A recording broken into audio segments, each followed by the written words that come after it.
बोलावा विठ्ठल, पहावा विठ्ठल, करावा विठ्ठल जीव भाव. येणे सोसे मन झाले हवभरी, परत माघारी येत नाही. बंधनापासून उकलली गाठी, बंधनापासून उकलली गाठी, देताली मिठी सावकाश. येणे सोसे मन झाले हवभरी, परत माघारी येत नाही. तुका म्हणे देह भरिला विठ्ठले, तुका म्हणे देह भरिला विठ्ठले, काम क्रोध केले घररिते. येणे सोसे मन झाले हवभरी, परत माघारी येत नाही. विठ्ठल विठ्ठल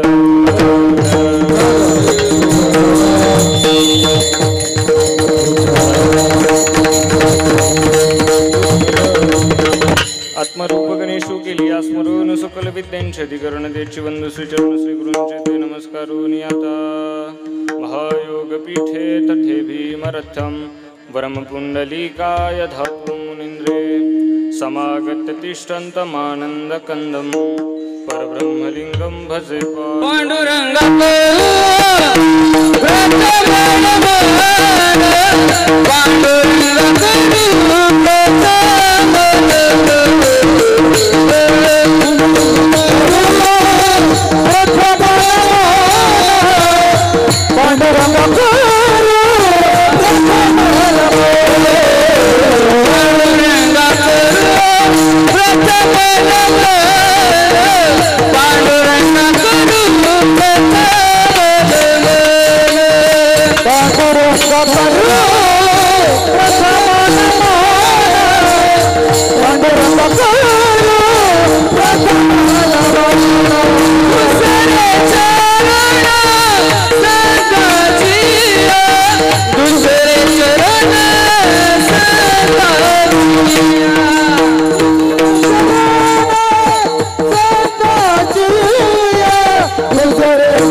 बाबाजी सद्गुरु उदास तुका.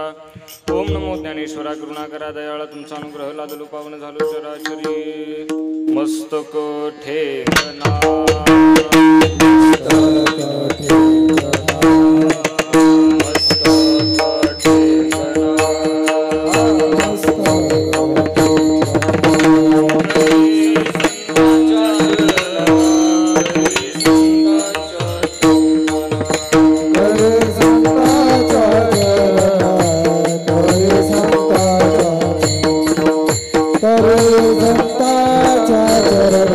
हे मस्तक ठेकना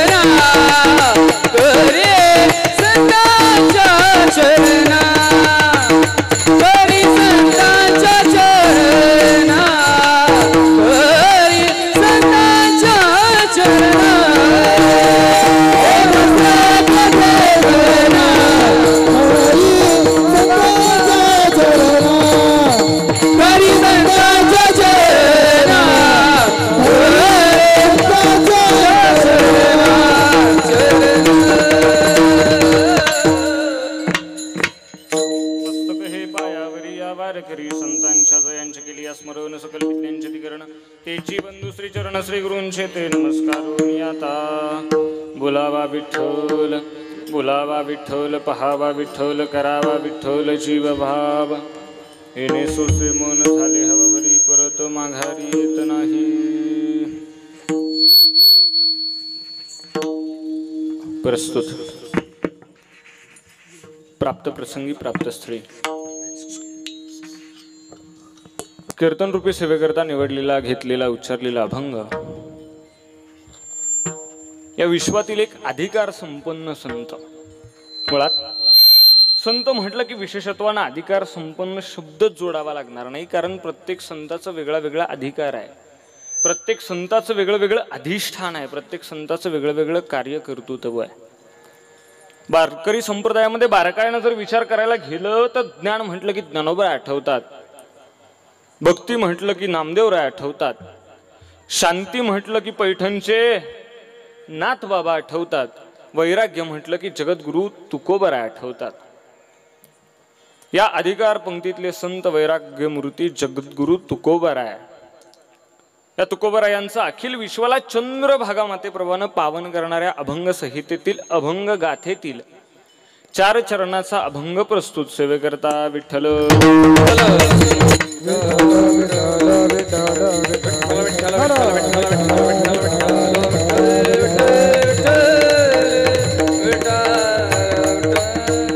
प्रस्तुत अभंग जगद्गुरु श्री संत तुकोबरायांचा आहे, 4 चरणाचा आहे. या अभंगाची एक विशेष गंमत आहे. महाराज, हा अभंग पहिल्या चरणातून तसा उपदेशपर वाटतो. बोलावा विठ्ठल, पहावा विठ्ठल, उपदेश केलाय तुकोबरायाने. पहिल्या अभंगातून उपदेशपर वाटणारा, पण बाकीच्या अन्य 3 चरणातून परमार्थिक अवस्थेची फलश्रुती दाखवणारा, परमार्थिक अवस्थेची अवस्था दाखवणारा, परमार्थ करून आम्ही कुठल्या अवस्थेपर्यंत पोहोचलो हे दर्शवणारा, म्हणून पहिल्या चरणातनं उपदेशपर आणि दुसऱ्या चरणातनं स्थितीपर असणारा अभंग आजच्या सेवेकरता विठ्ठल.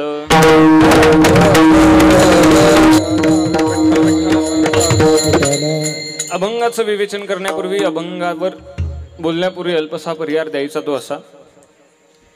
अकारण करुणा वरुणालय रुक्मिण प्राण संजीवन जगदीश पंढरीश पांडुरंग परमात्म्याच्या कृपेनं विश्वमौली ज्ञानोबराय जगद्गुरु तुकोबराय आदी संत महंतांच्या आशीर्वादानं, त्याचबरोबर आपली माती ज्या महात्म्याच्या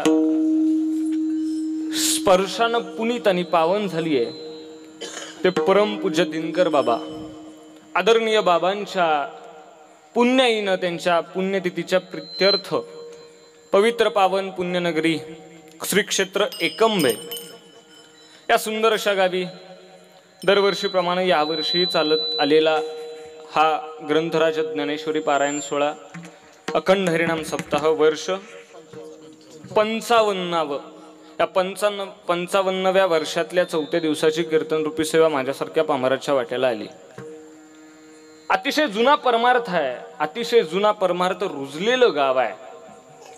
परमार्थ रुजलेलं जितकं गाव आहे त्याच्याहून जास्त भाग्यवान तुम्ही बसलेले सगळेजण का आहात, तर संत परमपूज्य दिनकर बाबांच्या पदस्पर्शानं पावन झालेल्या मातीमध्ये आपण राहतात. खऱ्या अर्थानं आपण भाग्यवान आहात. विठ्ठल.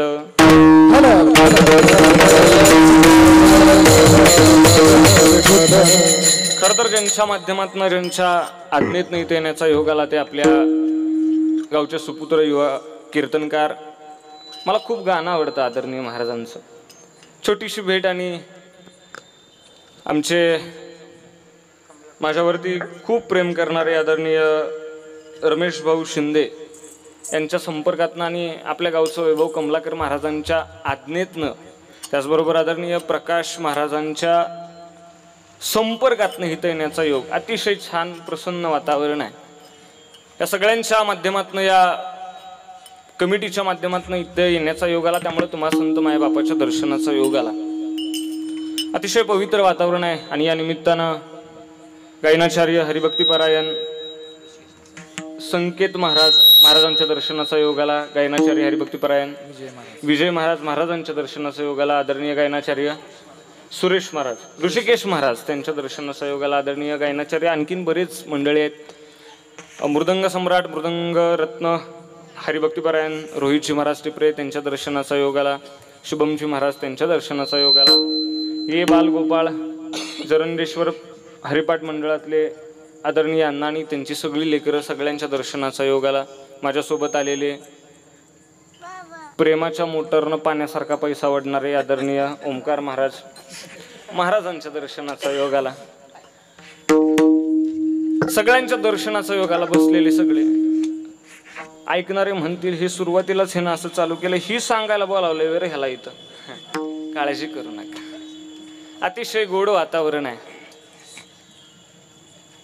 प्रसन्न बसा, ताट बसा, निवांत बसा, कारण तुमच्या सगळ्यांचे चेहरे टिपण्यासाठी जयघोष यूट्यूब चॅनलचे प्रसाद दादा आहेत. सगळ्यांच्याकडे फिरवा कॅमेरा करून, झोपलेला बिपलेला दिसला तर त्याला व्यवस्थित घ्या. अतिशय गोड वातावरण आहे, अतिशय गोड वातावरण आहे. कीर्तनाची वेळ आहे 7 ते 9, 7:45 वाजायला आलेत. मला असं वाटतं महाराज अतिशय योग्य टायमिंग आहे 7 ते 9 कीर्तनाचा. रोहित महाराज अतिशय योग्य आहे. 7 ते 9 कीर्तन म्हणजे घातवा बघून पेरणी, आणि 9 ते 11चं कीर्तन म्हणजे धुळवा पतली पेरणी. शेतकरी आपण सगळे, आपल्या सगळ्यांना माहिती आहे. गातवा बघून पेरणी केली की मातीच्या आड गेलेला दाना 100% उगवणारच, खात्रीशीर. आणि धुळवा पतल्या पेरणीची एक गंमत असते. काय गंमत असते? ती आपल्या जबाबदारीवर पेरायची असते. धुळवापेतली पेरणी म्हणजे आंबाटवली वल असते. त्यात पेरलं आणि पाऊस आला तर उगवतं. म्हणजे धुळवापतली पेरणी म्हणजे आलं तर आलं, गेलं तर गेलं. पण घातवाप बघून पेरणी म्हणजे 100% उगवणारच. 7 ते 9चं कीर्तन म्हणजे घातवाप पेरणी, 9 ते 11चं कीर्तन म्हणजे धुळवापतली पेरणी. आलं तर आलं, नाही तर गेलं. विठ्ठल विठ्ठल.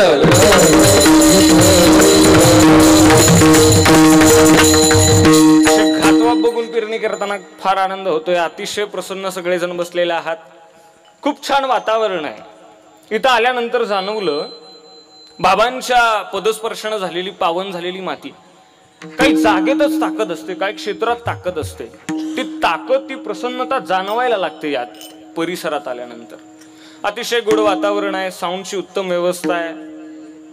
अगदी चोपदार देखणे आहेत. दाढीनं बॉडीनं असे फिट आहेत. ह्या दोघांच्या मध्ये म्हणणं, हे माईकचे स्टँड 2 कार उभी केली ती.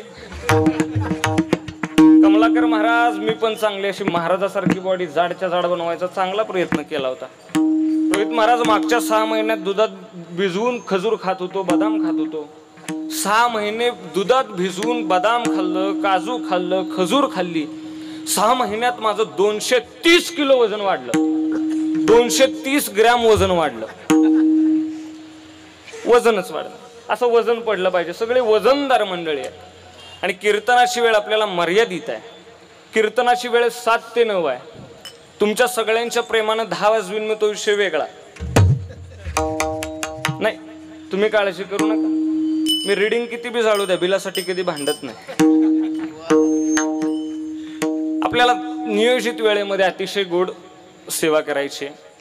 खरं तर कमलाकर महाराज, आज माझी अवस्था त्या बिचारीसारखी झाली.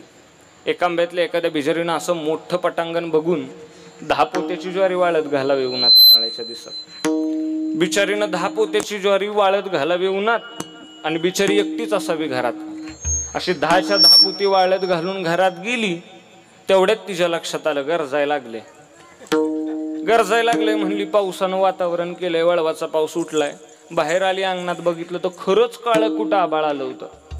आता ती 10 पोत्याचं वाळवान घातलून एकटीच बिचारी उभी आहे वाट्यावरती. काय करेल ग म्हातारे, सांग काय करेल ती बिचारी? ती बिचारीनं बघितलं आभाळाकडं. म्हणली आता दाट आभाळ आले.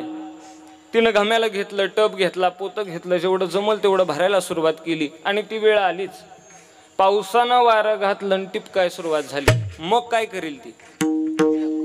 मग काय करेल? अहो, तिला जमल तेवढं सगळं निवारायला न्यायचा प्रयत्न करेल. आणि आता पाऊस उठलाय, पाऊस टिपकाय लागला की तिनं असं सगळी ताडपत्री गोळा केली, मध्ये ढीग लावला आणि तिथंच झाकून ठेवलं.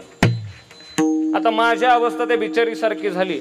नियोजित वेळेत मला जेवढं निवारायला न्यायचं जमल जेवढं नियोजित वेळेत मी निवाऱ्याला न्यायचा प्रयत्न करणार आहे आणि राहिलेलं इथंच झाकून ठेवाय आलोय विठ्ठल.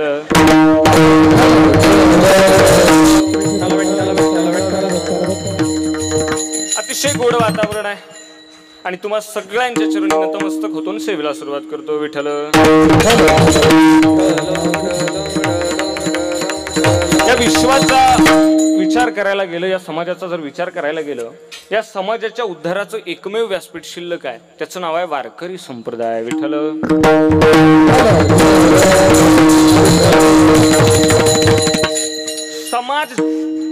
समाजाच्या उद्धाराकरता समाज ज्या मार्गांनी गेला पाहिजे त्या मार्गाची पहिली पायरी म्हणजे कीर्तन आहे. मला वाटतंय त्या समाजाच्या उद्धाराच्या मार्गावरची ही पहिली पायरी असेल, पण वाटचालीचा तो कळस आहे. 55 वर्ष झालं या गावामध्ये नामयज्ञ सोहळा होतोय, कीर्तन होत आहेत, प्रवचन होत आहेत. मग आपल्यामध्ये काहीतरी स्वतःमध्ये बदल होणं गरजेचं वाटतं मला. सप्ताह करायचा, कोणासाठी करायचा? नामयज्ञ सोहळा झाला पाहिजे, टाळ वाजले पाहिजेत, पखवाज वाजला पाहिजे, पण यासोबत आपला उद्धार होणं गरजेचं आहे. मला असं वाटतं हे कीर्तन करत असताना, हा सप्ताह चालू असताना आपल्या तुम्हा आमची सगळ्यांची विचारसरणी काही अशा पद्धतीनं झाली पाहिजे, या माध्यमातून सदोष लोक सामान्य झाली पाहिजेत. सदोष लोक सामान्य झाली पाहिजेत, सामान्य लोक सज्जन झाली पाहिजेत आणि सज्जन झालेली लोक सक्रिय झाली पाहिजेत आणि सक्रिय झालेले सगळे सामान्य सज्जन संघटित झाले पाहिजेत. त्याची आज गरज आहे. बारकाईनं जर विचार करायला गेलं तर सदोष सामान्य होण्याची नेमकी प्रक्रिया काय आहे ऐका. मी जर रोज एक काम वाईट करतो तर आजपासून ते काम मी करणार नाही, म्हणजे सदोष कोण झाला? महाराज मुळात एक गंमत अशी आहे, लोकांना नेहमी चांगलं सांगावं लागतं, वाईट सांगायची गरज नाही. वाईट सांगावं लागत नाही. टाळ वाजवायला इकडे या सांगावं लागतं, कीर्तनाला या सांगावं लागतं. चांगलं नेहमी लोकांना सांगावं लागतं, वाईट लोक आपोआप त्यांच्या लक्षात येतं. मला सांगा बरं आयांनो, मिसरी घासायचे क्लास कुठे आहेत जगाच्या पाठीवर? नाही, तरी पण व्यवस्थित घासतात. वाईट कुठल्या गोष्टी सांगाव्या लागत नाहीत. त्याच्या पुढे जाऊन सांगू का, जिथं टाळ वाजतात तिथं लोकांना सांगावं लागतं पुढं सरा, पुढं सरा. आल्यापासून 10 वेळा कार्यकर्त्यांनी सांगितलं असेल पुढं सरा, पुढं सरा, पुढं सरा. जिथं टाळ वाजतात तिथं लोकांना सांगावं लागतं पुढं सरकून बसा, पुढं सरकून बसा, पुढं सरकून बसा. जिथं चाळ वाजतात तिथं लोकांना सांगावं लागतं मागं सरकून बसा. ही समाजाची रीत आहे, चांगल्या गोष्टी सांगाव्या लागतात. मग या माध्यमातून सदोष लोक सामान्य झाली पाहिजेत.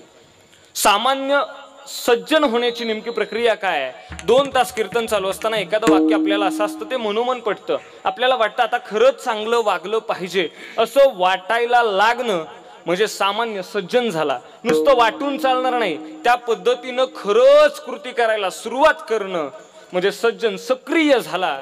आणि हे सक्रिय झालेले सगळे सामान्य सज्जन माऊलीच्या मंडपात एकत्र येतात, त्याला सप्ताह असं म्हणतात. मिळवली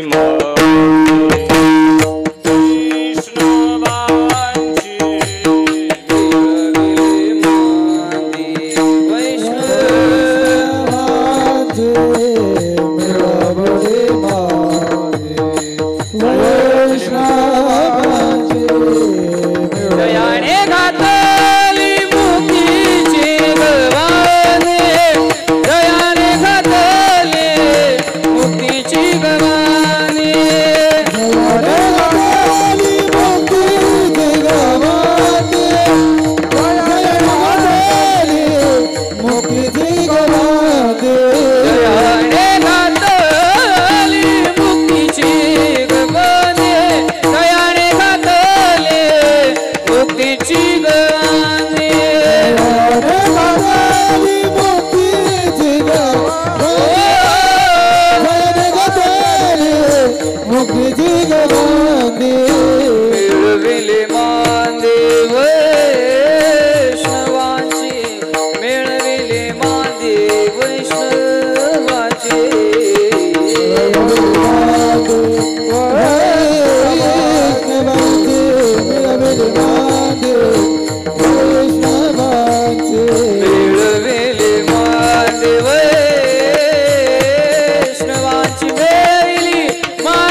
करील ते काय नोहे महाराज करील ते काय नोहे महाराज करील ते काय नोहे महाराज करील ते काय नोहे महाराज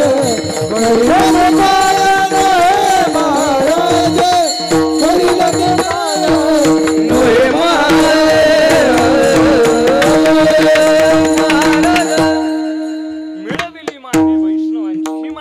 पाहायला मिळते.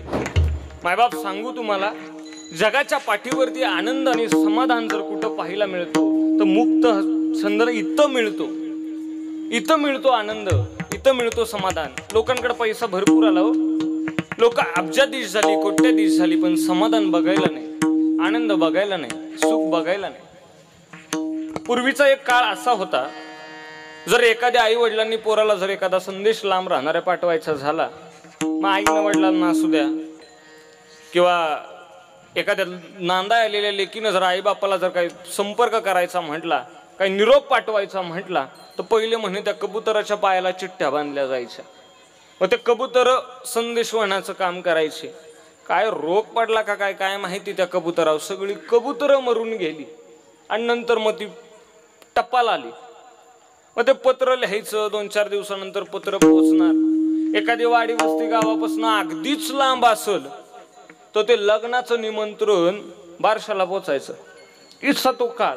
त्याच्यावरती ही मात झाला आणि नंतर तार आली, त्याच्यावरती ही मात झाली आणि टेलिफोन नावाचं खोकडं आलं.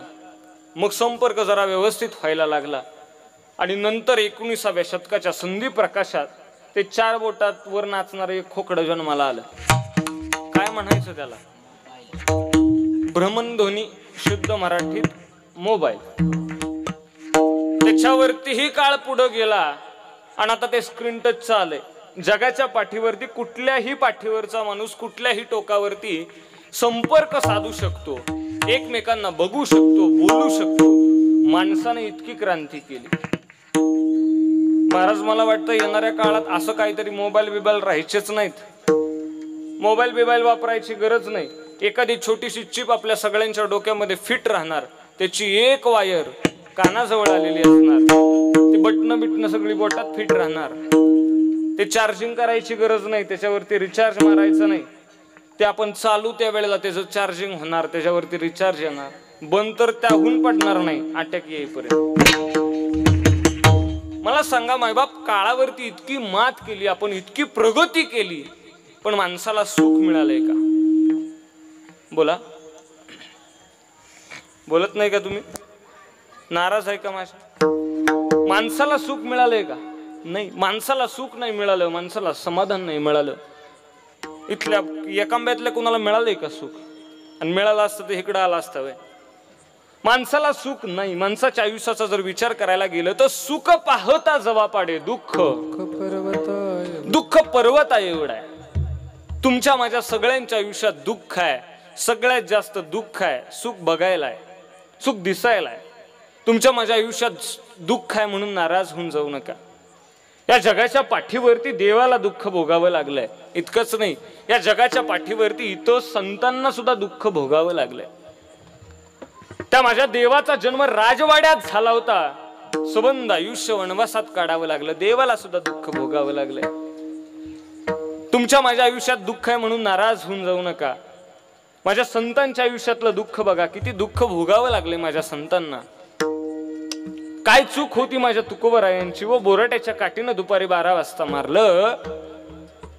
अभंग लिहिले होते ते इंद्रायणी डोहात बुडवून टाकायला लावले. कधीतरी ज्ञानोबरायांचं चरित्र अभ्यासा. काय दुःख भोगलंय की काय सोसलंय माझ्या ज्ञानोबरायांनी. ऐका माय बाप, कधी जर वाटलं ना आयुष्यात मला दुःख आहे तर माझ्या संत साहित्याचा अभ्यास करा. काय ज्ञानोबरायांचं दुःख आहे, काय होतं मला सांगा. 4 भावंडांना आई बाबा सोडून गेले तेव्हा काहीच नव्हतं. 4 भावंड लहान लहान कोवळं वय आहे त्यांचं. भूक लागली तर ज्ञानोबरायांनी काखेत झोळी अडकवावी, भिक्षा मागायला सुरुवात करावी, दारासमोर उभं राहावं आणि जोरात हाक मारावी, आई भिक्षा वाढा. आई का म्हणायचं बरं? कारण ज्ञानोबरायांना आई नव्हती. ज्याला जी नाती नसतात त्याला त्या नात्याची जास्त किंमत कळते. ज्याला बाप नाही त्याला बापाची किंमत विचारा, ज्याला बहीण नाही त्याला बहिणीची किंमत विचारा, ज्याला भाऊ नाही त्याला भावाची किंमत विचारा, आणि आईची किंमत विचारायची असेल तर मला विचारा. आज कीर्तनातनं काही मिळत नाही, सगळं मिळतं. घरी गेल्यानंतर जर भूक लागली तर पाणी पिऊन झोपावं लागतं. आईने ज्ञानोबरायांनी हाक मारावी, आई भिक्षा द्या.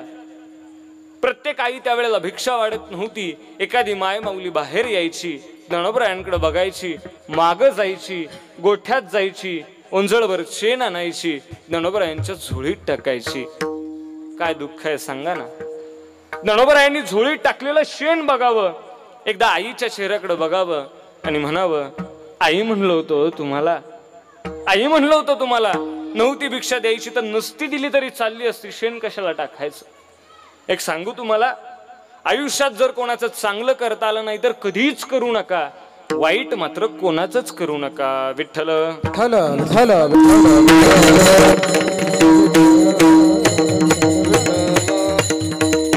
ज्ञानोबरायांनी त्या शेणाकडे बघावं, आई म्हणलं होतं तुम्हाला. सांगा ना किती दुःख आहेत ज्ञानोबरायांच्या आयुष्यात. कधी एखाद्या वेळेला जर झोळीत फक्त पीठच जर राहिलं तर विसोबा खेचरासारखा यायचा, झोळीत टाटरा ओढायचा, पीठ खाली सांडायचं. सांडलेलं पीठ ही लेकरं उचलतील म्हणून त्या पिठावरती नाचायचा.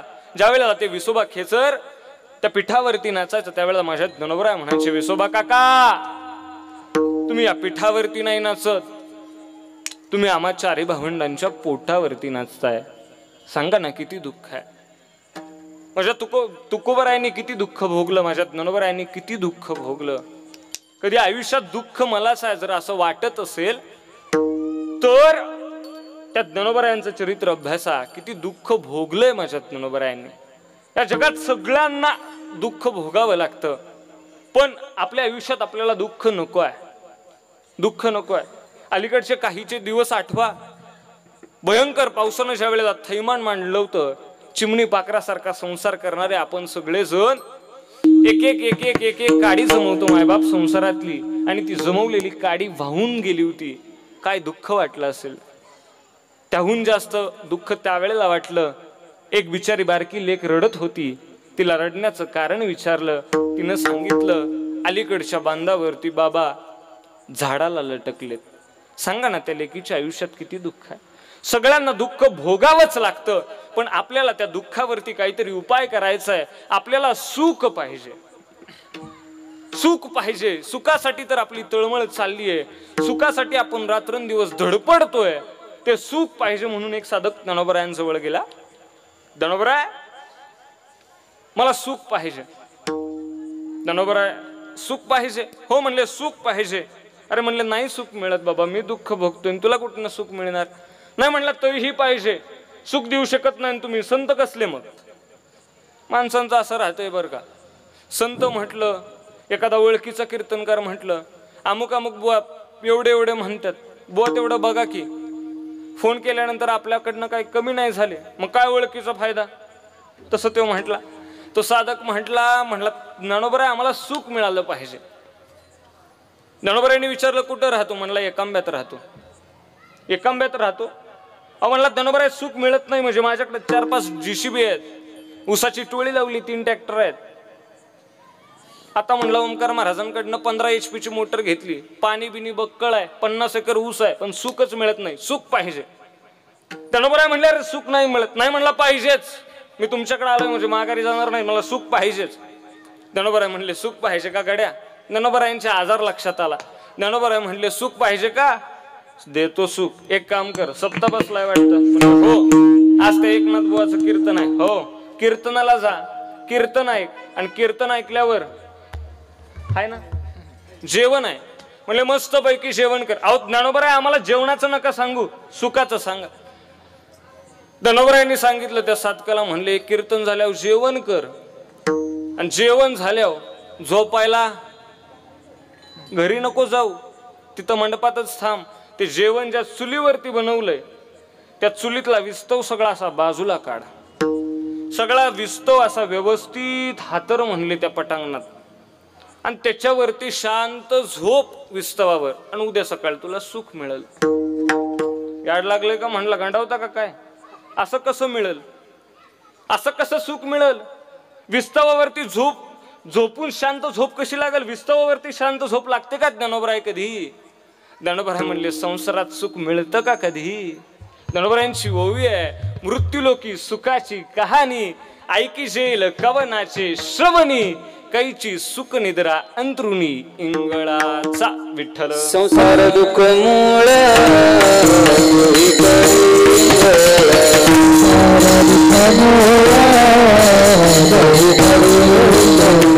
विश्रांती नाही कुठे राखून दिवस विश्रांती नाही कुठे काम क्रोध लोभ शूली पाठी लागले ओढाळ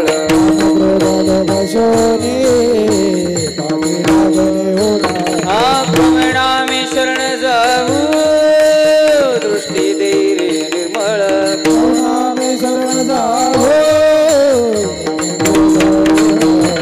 पवना मी शरण जाऊ दृष्टी दे रे निर्मळ शरण जाऊ हे धर्म लागो सदैवात देवा पर उपकारी आंधळ्या दृष्टी देतो त्याचे नाम मी उच्चारे उपकारी आंधळ्या दृष्टी देतो त्याचे नाम मी उच्चारे त्याचे नाम मी उच्चारी. क्या बात वा. मला वाटतंय आजच्या चित्रपटाची स्टोरी काय पण असू द्या, संगीतावर चित्रपट गाजणार हे नक्की विठ्ठल.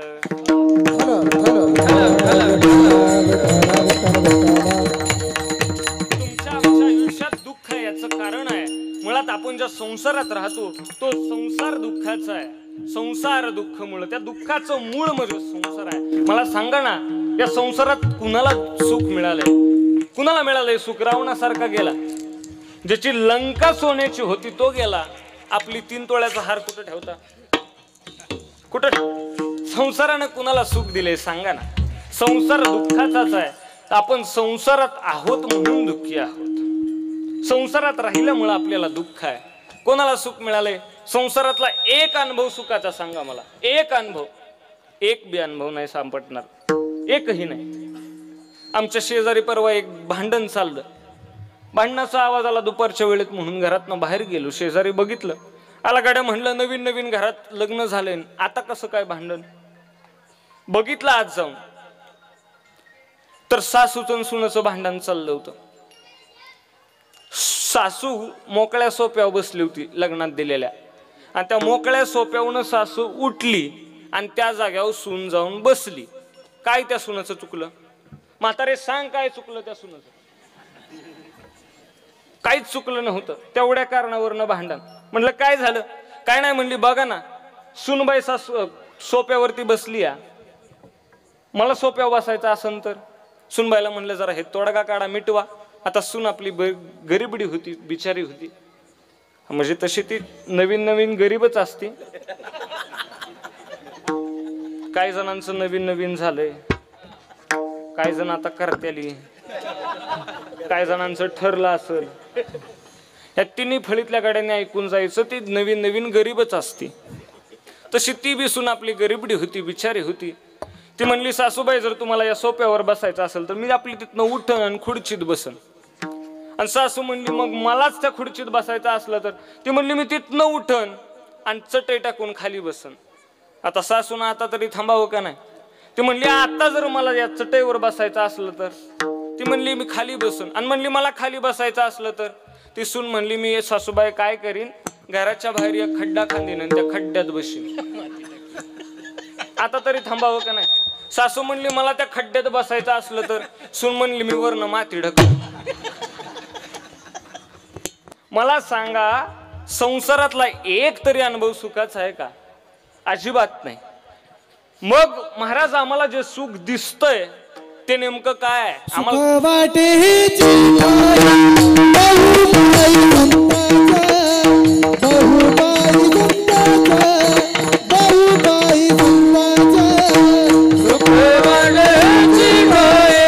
बहुपाई संतांचं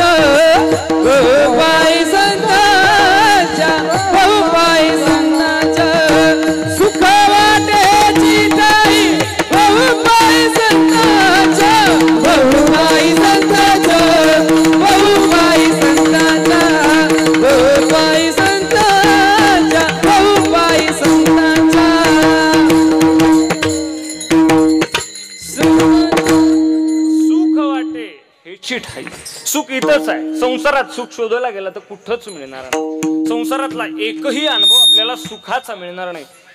मग महाराज आम्हाला जे सुख दिसतंय ते नेमकं कसं आहे?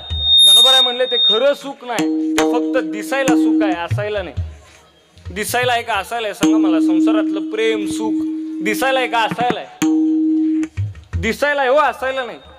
आमच्या गावातला एक माणूस 15 वर्ष लग्नाला झाली. काय त्याचं बायकोवरचं प्रेम.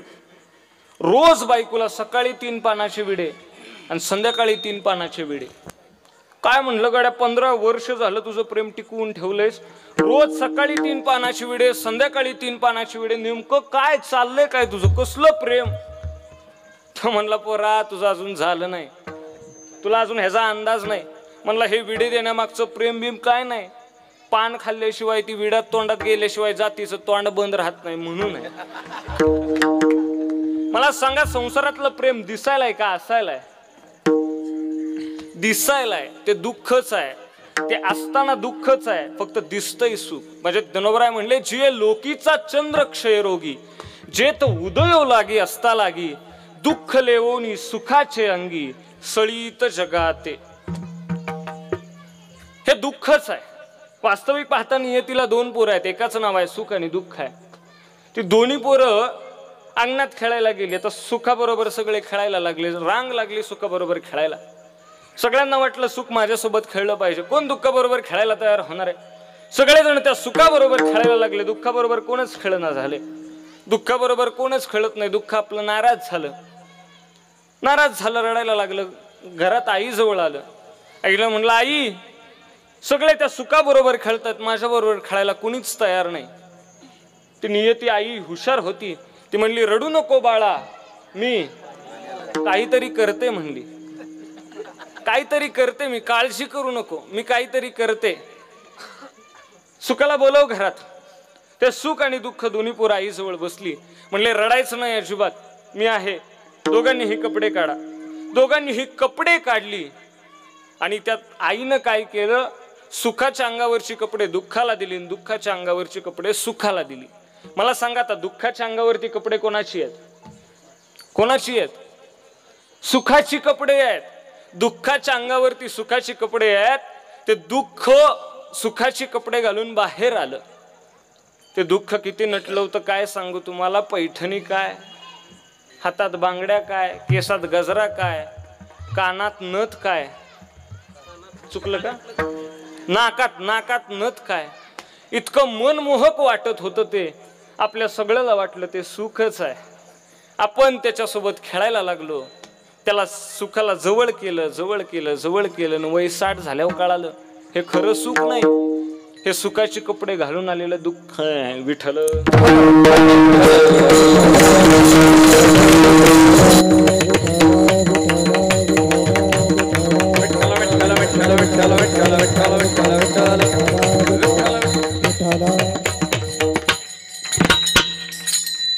मग हे खरं सुख नाही. आपल्याला जे संसारात दिसतंय ते खरं सुख नाही. मग आपल्याला खरं सुख का मिळत नाही?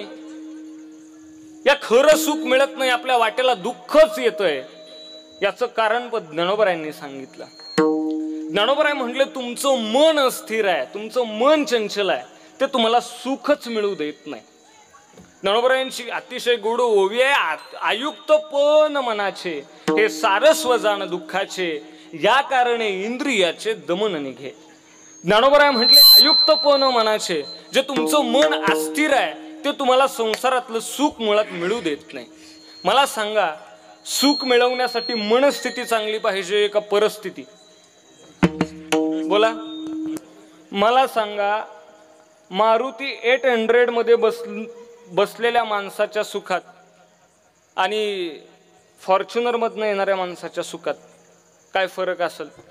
नेमकं सुख कशात मिळेल? मारुती 800 मध्ये मिळेल का फॉर्च्युनर मध्ये मिळेल? बोला नाही तर हाणून घेईन मी इथं. तुम्ही सगळे म्हणणार फॉर्च्युनर मोठ्या गाडीत पाहिजे सुख.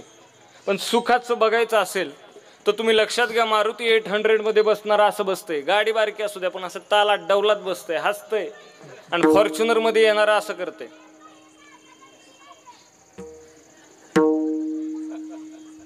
मला सांगा सुख मनस्थितीवर अवलंबून आहे का परिस्थितीवर?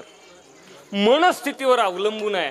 पण मनस्थितीच आपली मुळात चांगली नाही, त्यामुळे आपल्याला सुख मिळत नाही. आपलं अस्थिर मन आपल्याला संसारातलं सुख मिळू देत नाही आणि परमार्थ सुद्धा करू देत नाही. विठ्ठल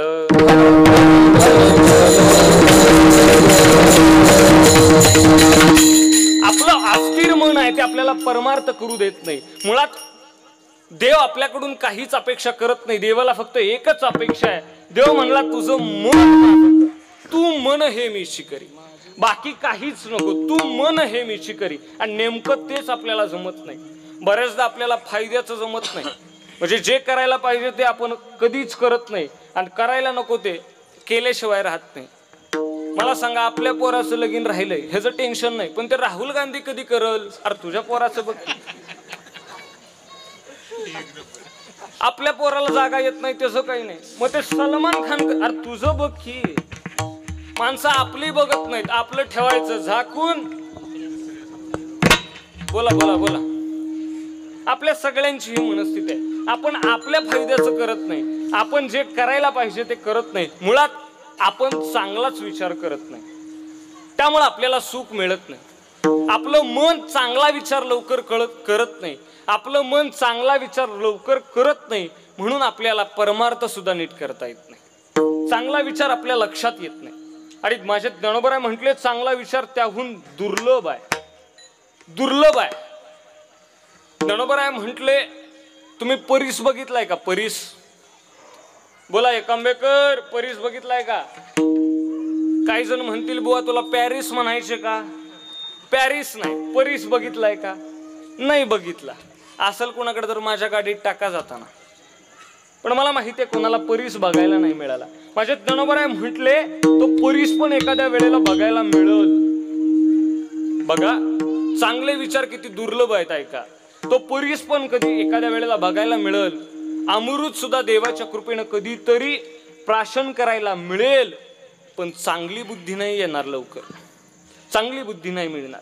म्हणजे ज्ञानोबराय म्हणतात अनेका सारिका बहुवसू जैसा न जोडे परिसू का अमृताचा अंशु दैव गुणे. एखाद्या वेळेला दैव योगानं अमृत सुद्धा प्राशन करता येईल. त्याच्या पुढची ओवी अतिशय गोड आहे.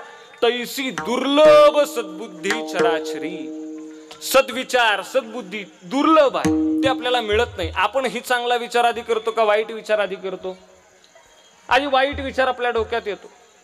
ऐका, लक्षात येण्यासारखे आणखीन पक्क सांगतो. अतिशय श्रीमंत गाव, अगदी एकांब्यासारखं. ते एकांब्यासारख्या श्रीमंत गावात अतिशय श्रीमंत कुटुंब. पण काय माहिती का, त्या श्रीमंत कुटुंबात मुलगाच लवकर झाला नाही. 15 वर्षानंतर एक मूल जन्माला आलं. अतिशय देखणं, अतिशय हुशार, अतिशय चिकनं पोरग जन्माला आलं. अतिशय हुशार होतं पोरग, ते अतिशय हुशार. ते काही रुक्मिणीबाईच्या पोरासारखं नव्हतं. रुक्मिणी माझ्या आईचं नाव आहे. तिच्या पोरासारखं नव्हतं, ते अतिशय हुशार होतं. ते पोरग जन्माला आलं आणि प्रचंड हुशार असणारं पोरग 10वीला गेलं. आता ते कीर्तनात वेळ कमी असल्यामुळे ते आता 10वीला गेलं. कमलाकर महाराजांनी मला सांगितलंय 11च्या पुढे एक शब्द बोलायचा नाही. ते पोरग 10वीला गेलं. पोरग अतिशय हुशार होतं. 10वीला गेलेलं पोरग अख्ख्या कोरेगाव तालुक्यात पहिलं आलं. तालुक्यात पहिलं आलं. ते बापाजवळ गेलं, आईजवळ गेलं. म्हटलं माझा तालुक्यात पहिला क्रमांक आलाय, आता मला कॉलेजला जायला लागणार आणि मी स्कूल बसनं एसटीनं नाही जाणार. म्हटलं मला आता गाडी पाहिजे. मी तुम्हाला दुर्लभ चांगले विचार दुर्लभ आहेत हे सांगतो, ते विसरू नका बरं. ते पोरगा म्हणलं गाडी पाहिजे. बाप म्हणला इतक्यात नको रे गाडी, तुला अजून व्यवस्थित चालवायला नाही जमायची. म्हणलं बाबा अजिबात काळजी करू नका, रस्ते असे भक्कम झालेत, रस्ते असा 1 नंबर रस्ता आहे, काय काळजी करू नका. बाप म्हणला तीच अडचण झाली. म्हणला बाळा तुझ्या वेळेला रस्ते चांगले झाले, माझ्या वेळेला रस्ते चांगले नव्हते. आता रस्ते चांगले झाले, पण रस्त्यावरचे अर्धाण माणसं अगदी म्हणले गाडी टेकायला आली तरी बाजूला सरत नाहीत. म्हणले आता तू मोबाईल माग, लॅपटॉप माग, तुला काय पाहिजे ते देईन, गाडी फक्त. म्हणला आत्ता नाही, 12वी झालं. असाच 12वीत पण चांगल्या मार्कानं पास हो, तुला गाडी घेऊ. ते पोरग बघता बघता 12वीला सुद्धा गेलं. 12वीत अख्ख्या जिल्ह्यात पहिलं आलं.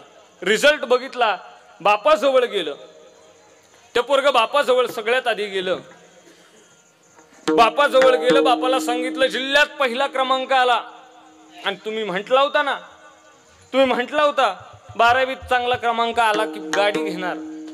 आता घ्यावी लागती म्हणला, वादा किया तो निभाना पडेगा. ते बाप अतिशय खुश झाला. म्हटलं माझं पोरग जिल्ह्यात पहिलं आलं, जिल्ह्यात पहिलं आलं. पोराचा आनंद त्या बापाच्या गगनात मावेना. अतिशय खुश झाला बाप. पण त्या बापाकडं पेढा नव्हता. त्यानं गुळ आणला, असा गुळ आणला, पोराला खायला दिला. पोरानं गुळ खाल्ला. मला गाडीचं म्हणला घेऊ ना. पाठीवर त्याशी थाप टाकली.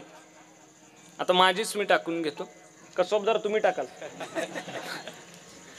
पाठीवरती थाप टाकली. म्हणलं वागा, नाव काढलं, शबास, आता तुला गाडी घ्यायची, पण तुला आईकडे जावं लागेल. माझ्याकडे पैसे नाहीत म्हणले. आईकडे गेलो. आई, माझा पहिला क्रमांक आला, तुम्ही म्हटलं होतं आता पहिला क्रमांक आला की गाडी घेणार, आता गाडी घ्यावी लागते. पण बाबा म्हणतायत पैसे नाही. आई मला गाडी पाहिजेच. आई म्हणली अजिबात काळजी करू नको सोन्या, तुझा पहिला नंबर आला का नाही. मी आई म्हटली अजिबात काळजी करू नको. हे माझ्या हातात दिसतंय का, हे दिसतंय का, हे हातात दिसतंय ते सोन्याचं आहे. अशी आई सांगत होती पोराला. म्हणली हे माझ्या हातातलं सोन्याचं आहे, ही बांगडी घे, त्या चंदू काकाला माझं नाव सांग आणि तू येताना गाडी घेऊन ये. पोरग म्हणलं आई मी एकटा नाही जाणार, तू माझ्या सोबत पाहिजे. पोरासोबत आई निघाली. सातारा सारख्या मोठ्या सिटीत गेली. चंदू काकाची गाडी घेतली. एक 2-4 लाख रुपये घेऊन आले. 2-4 लाख रुपये घेऊन माघारी त्या शोरूम मध्ये आले. चांगली मस्त पैकी गाडी घ्यायची. कुठली गाडी घ्यायची? बुलेट गाडी घेतली. बुलेट गाडीवरती ते पोरग बसलं. आईला हाक मारली, आई तू गाडीवरती बस. आई म्हणली नाही रे बाबा, माझं दुसरं काम आहे ते मी करून येते, तू पुढे जा. नाही आई, माझं ठरलंय आधीपासून, गाडीवरती सगळ्यात पहिल्यांदा तुला बसवायचंय. आईनं विचारलं बाळा पहिल्यांदा मला बसवायचे, मग दुसऱ्यांदा? पोरगा म्हटला मी ते बघीन, ते अजून माझं ठरलं नाही दुसऱ्यांदा कोण बसणार, पण तू पहिल्यांदा गाडीवरती बसायचं. त्या बुलेटवरती त्या पोराच्या माग आई बसली आणि ती पोरं साताऱ्यातनं निघालं. ते पोर बुलेटवरती बसलंय आणि ते गाडीवरती बसून आई सोबत निघालंय. मग त्यानं वेग कमी ठेवावा का नाही? वेग कमी ठेवावा का नाही? त्यानं बी कधी नावात घावल्यासारखं केलं. नुकतीच गाडी शिकलेलं होतं, सुसाट गाडी पळवायला लागलं. आईचे दहावे दणानायला लागले. आई सांगायला लागली बाळा अरे बऱ्याच दिवसानंतर तुझा जन्म झालाय रे, काळजाचा तुकडा आहेस तू माझ्या. सोनूला गाडी हळू चालव. पोरगा ऐकायला तयार नव्हतं. काय वारं शिरलं होतं त्याच्या अंगात, ते नुसतं स्पीड वाढवायचं. आणि बघता बघता हायवे ना आता कोरेगाव रोडला गाडी लागली. कोरेगाव रोडला गाडी लागली तरी पोरग काय ते गाडीचा वेग कमी करायला तयार नाही. आई सांगते बाळा वेग कमी कर, वेग कमी कर. पोरगा आणखीन वेग वाढवतय आणि बघता बघता बघता बघता ते कोरेगावच्या जवळ आलं. पण त्या पुलाच्या जवळ आल्यानंतर आईनं बघितलं लांबनं की पलीकडच्या बाजूने एक मोठा ट्रक येतोय. सुसाट वेगाने येतोय ट्रक. इकडून गाडीचाही वेग जास्त आहे. ती आई सांगते लेकाला बाळा वेग कमी कर, अजून वेळ गेलेली नाही, वेग कमी कर, वेग कमी कर. पोरगा ऐकायला तयार नाही. आणि बघता बघता बघता बघता तो ट्रक जवळ येत होता. ती गाडी पुढे जात होती. ते ट्रक जवळ येत होता. गाडीचा वेग तसाच सुसाट होता. ते गाडीचा वेग पोरगत कमीच करायला तयार नाही. ट्रक पुढं येणार आणि तो क्षण त्यावेळेला आला. त्या पुलावरनं भला मोठा ट्रक तो पुढच्या बाजूने येत होता आणि ही सुसाट वेगाने येणारी माई लेकरांची गाडी तीही पुलावरनं येत होती. आणि दोन्ही ट्रक आमने सामने होणार तेवढ्यात तो ट्रक एका बाजूनं निघून गेला आणि गाडी बरोबर बाजूनं निघून आली. आता ते दोघं सुखरूप आहेत.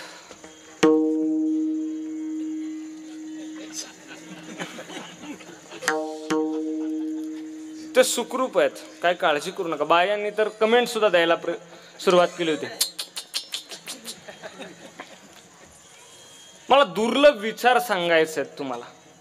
तुम्ही काय विचार केला? अहो तुम्ही 10वीची बुंदी बी पाडली त्यांच्या. मला सांगायचं दुर्लभ सद्विचार आहेत. ते सद्विचार दुर्लभ आहेत. ते आपल्या मनात लवकर येत नाहीत म्हणून आपल्याला सुख मिळत नाही. मग ते दुर्लभ असणारे सद्विचार आपल्याला मिळतील कुठं? ते संतांच्या संगतीत मिळतील. ते तीर्थयात्रेला गेल्यावरती मिळतील. ते चांगल्या ग्रंथाचं पारायण केल्यानंतर मिळतील. ते सत्पुरुषांच्या संगतीत मिळतील. ते इकडं नामसप्ताहात आल्यानंतर मिळतील. ते विचार निर्माण होणं गरजेचं आहे. ते नामसप्ताहात मिळतील. ते ग्रंथाचं पारायण केल्यानंतर चांगले विचार आपल्या आतमध्ये उत्पन्न होतील. त्यासाठी आयांनो सगळ्यांना एक विनंती आहे, मायबाप आपली पोरं इकडं आली पाहिजे, त्यांच्यात चांगले विचार निर्माण झाले पाहिजेत. ते पोरांनी चांगला विचार केला पाहिजे. आयांनो एक सांगू तुम्हाला, एक छान भाऊ म्हणतो तुमच्या समोर, आयुष्यात नाही काही करता आलं तरी चालेल, पण एकदा तरी आपल्या पोराच्या आणि पोरीच्या हातात ज्ञानेश्वरी सारखा ग्रंथ ठेवा, आयुष्याचं कल्याण होईल. कल्याण. मला सांगा, एखाद्या एखाद्या मुलीच्या आयुष्यातला प्रसंग सांगतो तुम्हाला. तुम्ही आयुष्यात त्या ग्रंथ द्या, आयुष्याचं सार्थक होईल. एखाद्या मुलीचं नवीन लग्न ठरावं. मायबाप तुमच्या पोरगीचं, आयांना तुमच्या पोरगीचं लग्न ठरलेलं असावं. तुमच्या गुड्डीचं, लाडकीचं, सुनीचं लग्न ठरलेलं असावं. आणि त्या लग्नात अतिशय सगळ्या क्षेत्रातली माणसं आशीर्वाद द्यायला आली असतील. त्या गुड्डीच्या चेहऱ्याकडे बघितलं की आठवतं, एका कंपोसवरती हिनं विवाह थाटलाय. त्या लेकीच्या लग्नात सगळी लोक आली असतील, अक्षदा पडतील आणि ती लेक बिद्या व्हायची वेळ येईल. ती लेक ज्या वेळेला बिद्या होते ना, ती सासरी नांदायला जाते, त्यावेळेला ती आपली मुलगी असावी, बहीण असावी असं नाही, प्रत्येकाच्या डोळ्यात पाणी येतं. ती ज्या वेळेला सासरला जायला निघेल, ती त्यावेळेला गाडीत जायला बसेल, त्यावेळेला त्या मुलीची आई त्या नवरदेवाच्या गाडीजवळ पळत जावी. ती आई गाडीजवळ पळत जावी. नवरदेवाच्या आईला म्हणावी, विनबाई 5 मिनिटं थांबा, मी आले. तेवढ्यात पोरीचा बाप म्हणावा, कशाला उशीर करतेय? अंधार पडायच्या आत आपली लेक सासरात पोचली पाहिजे, घरात पोचली पाहिजे, थांबावं मी आले. असं म्हणून ते मुलीची आई एकंबेकर पळत जावी घरात.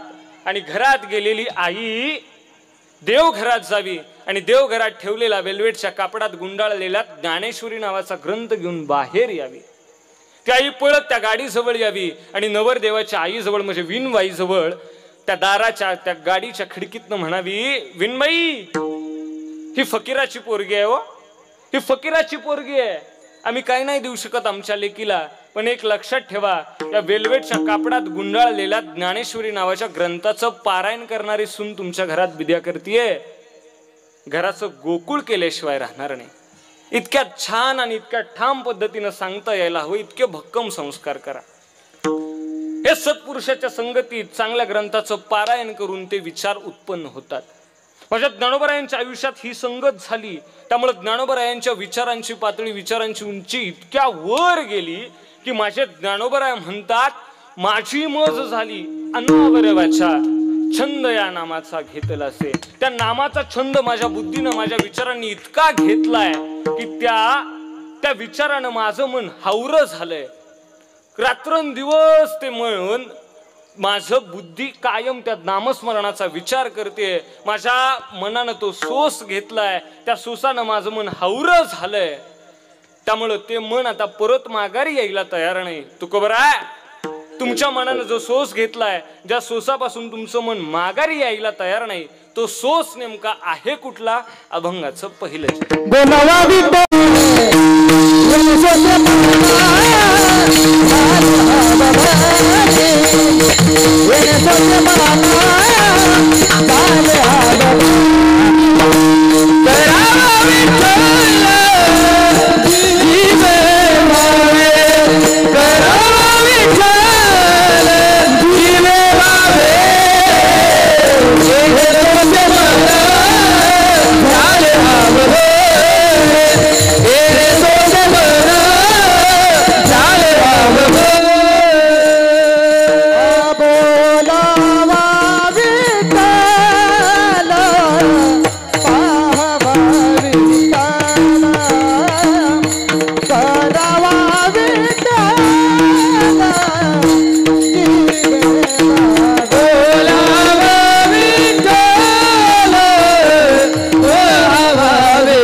तुकोबराय म्हटले बोलावा विठ्ठल. माझे तुकोबरायांनी सांगितलं माझ्या मनानं जो सोस घेतलाय, ज्या सोसानं माझं मन हावरं झालंय, तो सोस आहे. माझं मन कायम नामस्मरण करतंय. माझं मन काय बोलायचं झालं विठ्ठलच बोलतंय, काय बघायचं झालं तर विठ्ठलालाच बघतंय. आणि माझ्या मनानं जीवाचा आणि भावाचा दोन्हीचाही विषय विठ्ठलच केलाय. तुकोबराय तुमचं मन विठ्ठलच का बोलतंय तर त्याचा आणखीन विस्तार आहे. विठ्ठल हे नाव बोलताना गोड वाटतंय. अमृता गुणी नाम तुझे देवा, ते नाम अतिशय गोड आहे. म्हणून ते गोड असणारं नाम माझं जीवासारखी तीच उच्चारतीये. मग बघायचं झालं तरी ती विठ्ठलालाच बघते. माझं मन इथपर्यंत पोहोचलंय, माझ्या विचारांची उंची इथपर्यंत गेली आहे तुकोबरायांची की बघायचं झालं तरी ती विठ्ठलालाच बघतंय. मला सांगा, तुकोबरायांनी इतकं भजन केलं होतं, इतकं भजन केलं होतं, इतकं भजन केलं होतं. तुकोबराय विठ्ठल विठ्ठल म्हणतील यात नवल नाही. तुकोबरायांनी पायदळी तुडवलेली माती सुद्धा विठ्ठल विठ्ठल बोलत होती. किती भजन केलं असेल माझ्या तुकोबरायांनी. माझ्या संतांनी सगळ्या जीवाचा आणि भावाचा विषय देव करून घेतला. त्यामुळं त्या देवाला सुद्धा माझ्या संतांसाठी पळत धावत यावं लागलं. त्या संतांवरती संकट पडलं की धावत पळत यावं लागलं. कारण माझे तुकोबराय बोलायचं झालं तर विठ्ठलच बोलतात. आणि तुकोबराय म्हटले बोलायचं असेल तर देवाचंच नाम उच्चारा, विठ्ठलच बोला. आणि अन्यथा बोलण्याची नाही, आता देवा विन काय. तुकोबरायांनी जीवाचा विषय सुद्धा विठ्ठल केला आणि भावाचा म्हणजे प्रेमाचा विषय सुद्धा विठ्ठल केला. या सोसानं मन तुकोबरायांचं हावरं झालं. येणे सोसे मन झाले हवं भरी आणि परत माघारी येत नाही. त्या सोसानं हावरं झालेलं मन परत माघारी यायला तयारच नाही. मुळात माणसाचं मन हावरं आहे बरं, तुमचं माझं सगळ्यांचं मन हावरं आहे. फरक इतकाच आहे, आपण सत्तेसाठी संपत्तीसाठी हावरापणा करतो आणि संत त्या देवाच्या नामस्मरणासाठी हावरापणा करतात. इतकाच काय तो फरक. विठ्ठल आहे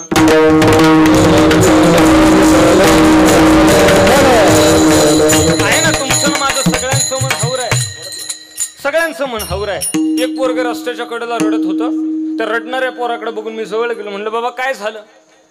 काही नाही म्हणला, माझा 1 रुपया पप्पांनी दिला होता तो पडला. म्हणलं इतकंच ना? खिशात हात घातले, खिशात हात घातला, खिशात हात घालून त्याला असा 2 रुपयाचा ठोकळा हातावरती ठेवला. जसा त्याच्या हातावरती 2 रुपयाचा ठोकळा ठेवला तसं ते आणखीन जोरात रडायला लागलं. म्हणलं बाबा का रडतोस? 1 रुपया पडला तुझा, त्या 1 रुपयाच्या बदल्यात तुला 2 रुपये दिले तरी रडतोस? नाही म्हणला, पहिला 1 असता तर 3 झाले असते म्हणून रडतोय. याला म्हणायचं हावरं. त्या हावऱ्याची व्याख्या माझ्या ज्ञानोबरायांनी ज्ञानेश्वरीत लय गोड केली. तैसी तृष्णा वाढीन लिया, मेरू ही हाता आलिया, तरी म्हणे एखादिया दारू ना वळघो. याला म्हणायचं हावरं. विठ्ठल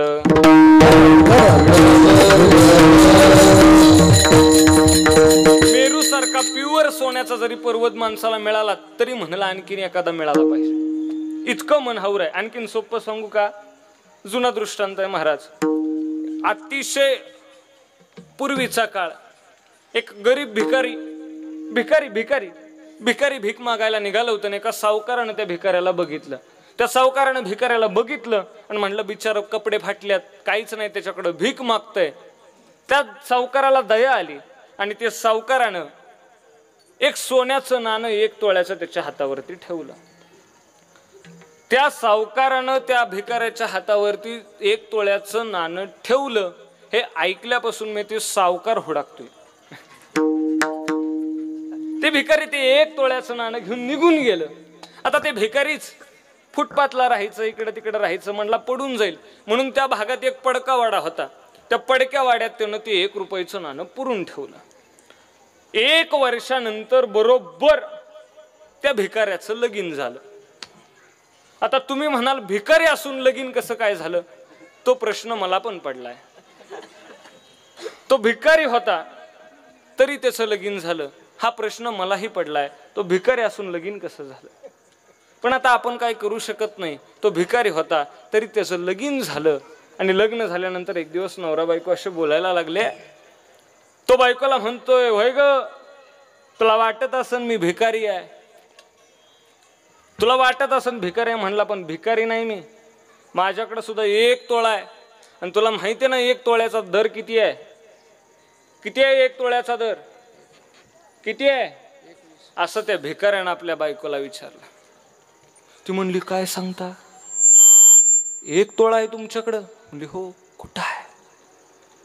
कुठं ठेवला? त्यानं बारीक आवाजात सांगितलं, पडक्या वाड्यात ठेवलाय. बघा कसे कान देऊन ऐकतात, एकांब्यातच पुरलाय त्यानं. त्यानं सांगितलं त्या पडक्या वाड्यात पुरलाय. म्हणली, काय अक्कल बिक्कल हाय का नाही तुम्हाला? म्हणली, त्या पडक्या वाड्यात पुरून ठेवलाय खुशाल, घेऊन या उद्याच्या उद्या. असं रखरखत ऊन पडलं होतं. त्या रखरखत्या उन्हात ते भिकारी 1 तोळा आणायला निघालं. 1 तोळा आणायला निघालं आणि त्या राजानं, त्या राज्यातल्या राजानं बघितलं. म्हणला, भिकारी माणूस माझ्या राज्यात आणि अनवाणी पायानं फिरतोय. प्रधानजीला हाक मारली, सेवकांना पाठवलं, त्या भिकाऱ्याला त्या राजाच्या समोर उभं केलं. मी तुम्हाला हावरं सांगतोय. त्या राजाच्या समोर उभं केलं. बाबा कुठं निघालायस? काय नाही. म्हणले, एका सावकाराने 1 तोळा मला दिला होता, 1 सोन्याचं नाणं दिलं होतं, ते त्या पडक्या वाड्यात पुरलंय, ते आणायला निघालोय. अरे काय? म्हणले, गरज आहे? काय गरज आहे का? म्हणले, इतक्या उन्हातानात जायची. प्रधानजीला हाक मारली, सांगितलं 100 सोन्याची नाणी देऊन टाका याला. 100 नाणी दिली त्याला. ते भिकारी माघारी फिरलं, निघालं. राजाच्या मनात काय विचार आला काय माहिती. त्या राजानं परत त्या भिकाऱ्याला हाक मारली. म्हणले, काय रे, तुझा 1 तोळा आणायला तू निघाला होतास, त्याच्या बदल्यात 100 तोळे तुला मिळाले, 100 सोन्याची नाणी मिळाली, आता याचं काय करशील? ते म्हणला, या 100 मधलं 1 सोन्याचं नाणं घेणार, कोरेगावात जाणार, ते नाणं मोडणार, एक चांगली चपलीचं दुकान बघणार, चप्पल घेणार, पायात घालणार आणि त्या पडक्या वाड्याकडे जाणार. राजा म्हणला, काय जीव अडकलाय तुझा त्या पडक्या वाड्यात? प्रधानजीला हाक मारली. आणखीन म्हणले, त्याला 900 सोन्याची नाणी द्या. 900 सोन्याची नाणी दिली. आता त्याच्याकडे नाणी किती झाली? 1000 तोळ झालं त्याच्याकडे, 1000 तोळ. म्हणले, आता 1 नाणं शोधायला निघाला होतास, त्याच्या बदल्यात 1000 तोळे तुझ्याकडे आहेत. सांग बरं आता काय करशील या 1000 तोळ्याचं? नाही काय. म्हणला, 1 तोळा घेणार, कोरेगावात जाणार, 1 तोळा अख्खाच्या अख्खा मोडणार, चांगलं चपलीचं दुकान बघणार, चप्पल घेणार, हवं तर रिक्षानं इथपर्यंत येणार आणि त्या राजा म्हणला, याड लागले का काय? 1000 सोन्याची नाणी दिली तरी तुझा त्या पडक्या वाड्यात आणि 1 तोळ्यात जीव अडकलाय, नेमकं काय? प्रधानजीला हाक मारली. म्हणले, निम्म राज्य त्याला दान करून टाका. निम्म राज्य दान करायचं ठरलं. प्रधानजीने सगळा नकाशा पुढे मांडला. राजा म्हटला, बोल, हायवेच्या अलीकडचं पाहिजे का पलीकडचं पाहिजे?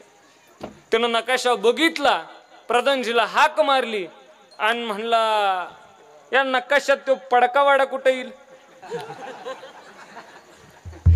मला सांगा. मायबाप त्याला इतकं सगळं मिळत होतं, पण त्याचा जीव कुठं अडकला होता? कुठं? त्या भिकाऱ्याचं नाही, मी तुमचं माझं सांगतोय. विठ्ठल विठ्ठल विठ्ठल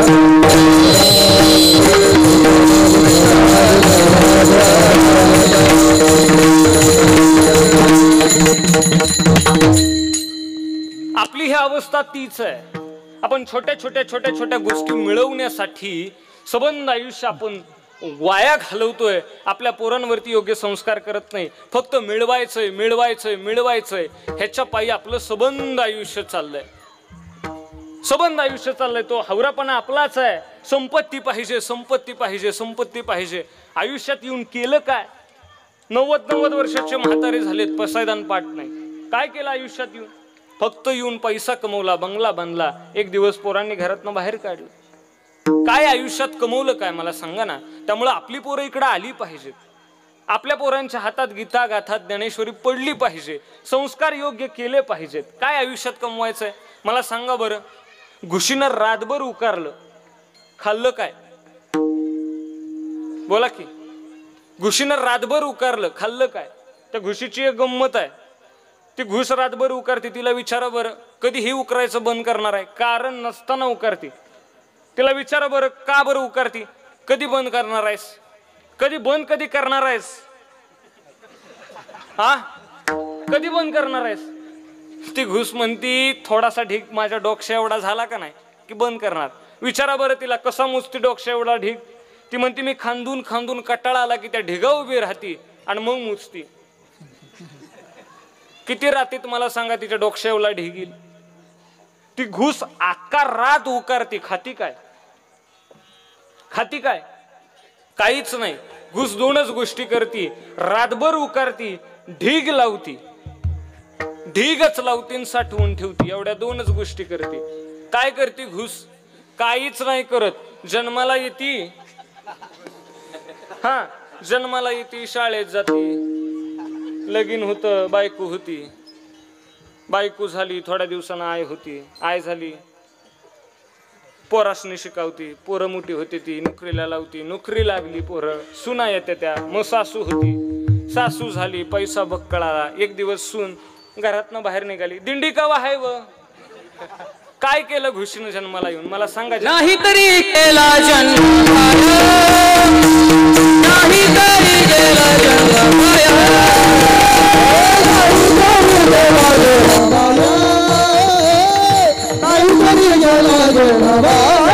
सांगतो तुम्हासी भजन विठ्ठला सांगतो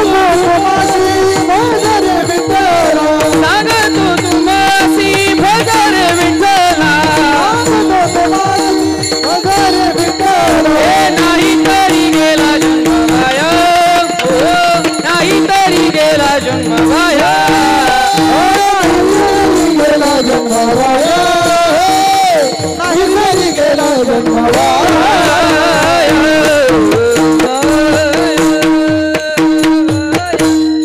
सांगतो तुम्हासी भजारे विठ्ठला. म्हणून आपण इकडे आलं पाहिजे, आपली पोरं इकडे आली पाहिजे.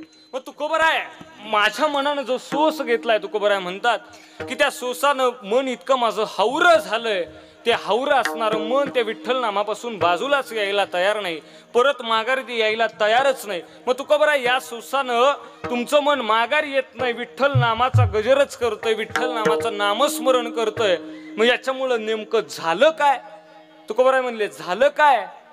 त्या सोसामुळं, त्या नामस्मरणामुळं माझी जी बंधनं होती ती सगळी बंधनं गळून पडली. अभंगाचं तिसरं. सोने उकलली गाठी बंधनापासून उकलली गाठी बंधनापासून उकलली गाठी बंधनापासून उकलली गाठी बंधनापासून उकलली गाठी नापासून उकलली गाठी बंधनापासून उकलली गाठी बंधनापासून उकलली गाठी आली बेटी सबकाश देत आली बेटी सबकाश हे देत आली बेटी सावकाश एने सोसे म्हण झाले आवबरी एने सोसे म्हण झाले आवबरी देत आली बेटी सबकाश देत आली बेटी सबकाश देत आली बेटी सावकाश एने सोसे म्हण झाले आवबरी एने सोसे म्हण झाले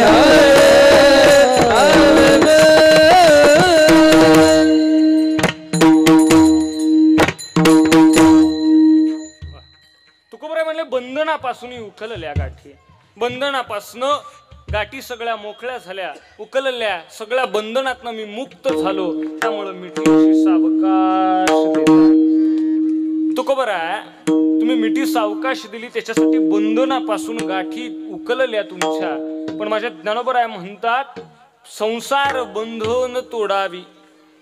ज्ञानोबरायांनी सांगितलं संसार बंधन तोडा आणि संसार तुकोबराय म्हणले संसार बंधनापासून सोडवी दातारा. ज्ञानोबराय म्हणले संसार बंधन तोडा, ज्ञानोबराय म्हणले बंधनापासून सोडवा. हे नेमका फरक कसं काय? हा नेमका फरक कसं काय? संसार बंधन तोडायचं का सोडायचं? देवा नेमकं काय करावं? तुकोबराय म्हणले देवा ह्या ज्ञानोबरायांनी कधी शेती केली नाही. ते ज्ञानोबरायांनी शेती केली नाही म्हणले मी शेतकरी आहे, शेतकरी मला माहिती आहे एखादी गाठ जर तोडली तर ती दुसरीकडे कुठं कामाला येणार नाही. त्यामुळं संसारातल्या बंधनापासून तुम्ही मुक्त व्हा, ते सोडा, सोडलेली गाठ दुसरीकडे वापरता येते. म्हणून माझ्या तुकोबराय म्हटले, त्या गाठी मी सगळ्या सोडल्या, माझ्या बंधनाच्या सगळ्या गाठी उकलल्या, मी सगळ्या कुठल्याच बंधनात मोहात मायात अडकलो नाही. त्यामुळं देवाच्या पायाला मिठी मला सावकाश देता आली. हा नामस्मरणाचा फायदा झाला. विठोबा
आता ज्यांनी टाळ्या वाजवल्या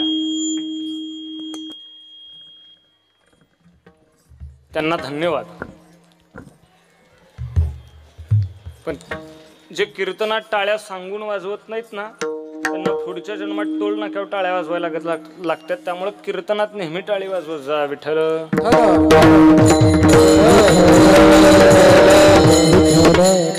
माझ्या तुकोबरायांनी सांगितलं की माझ्या मनानं जो सोस घेतलाय त्या सोसापासून माझं मन माघारी यायला अजिबात येत नाही. ते मन माघारी घेत नाही. माझ्या सगळ्या बंधनापासून गाठी तोडल्यात, त्या उकलल्यात. त्या उकललेल्या गाठी सुटल्यामुळं मला सावकाश मिठी देता आली. पण तुकोबरा या सगळ्याचा मोठा फायदा तुम्ही आम्हाला सांगितलं खरं, पण आमच्या आयुष्यात आम्हालाही तो फायदा व्हायला, आमच्या पण बंधनापासून गाठी मोकळ्या व्हायला नेमकं आम्हाला काय करावं लागेल? काही नाही म्हटले, तुम्ही आणि देव एकरूप व्हा. तुमच्या देहात सगळीकडं रोमारोमात नामस्मरणानं विठ्ठल भरू द्या. मग तुम्ही एकदा का तो विठ्ठल नामस्मरणानं अंगात भरला, सगळीकडे तुमच्या रोमारोमात विठ्ठल आला की तुमचा आपोआप क्राम, क्रोध, लोभ, विकार सगळे नाहीशे होतील. अभंगाचं शेवट. तुका म्हणे देहा धरिला विठ्ठल, तुका म्हणे देहा धरिला विठ्ठल, तुका म्हणे देह भरिला विठ्ठले, तुका म्हणे देह भरिला विठ्ठले, तुका म्हणे देहा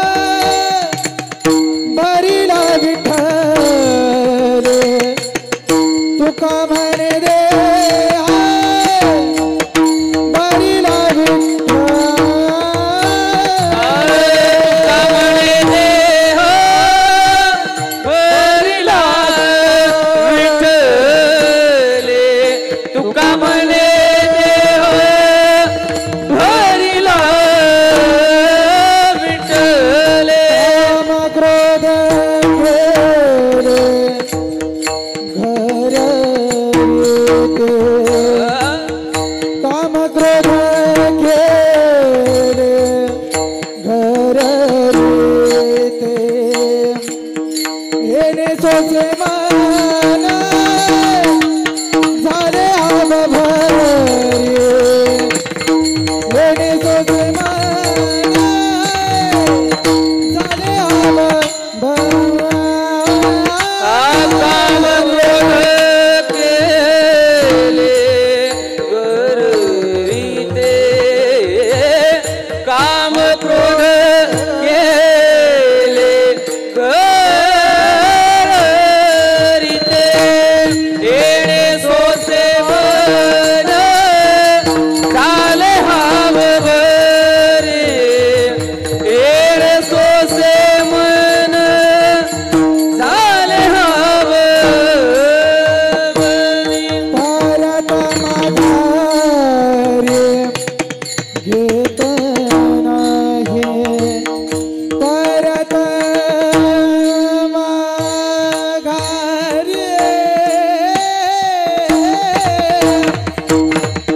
माघारी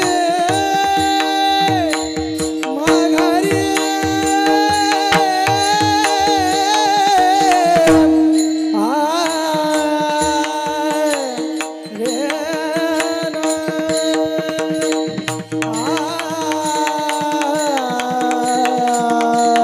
परत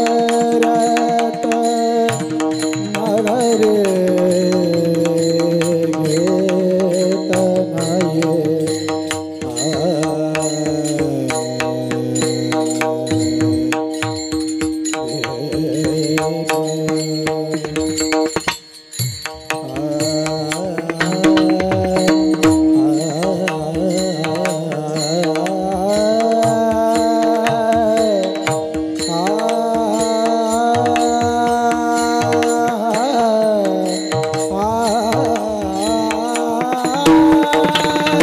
परत माघारी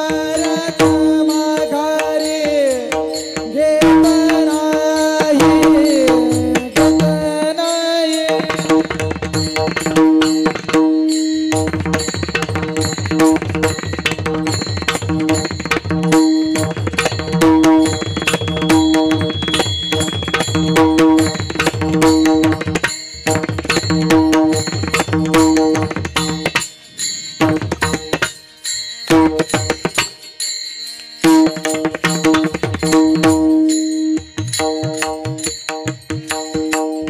परत माघारी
परत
सानी धनी मद मनी धनी मद धनी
काम क्रोध विकारी आधी निघून गेले.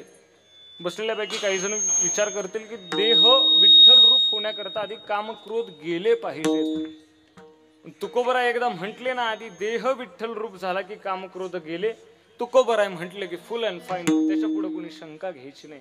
तुका म्हणे देह भरीला विठ्ठले, काम क्रोध केले घररीते. असो, मला दिलेली वेळ संपत चाललेली आहे.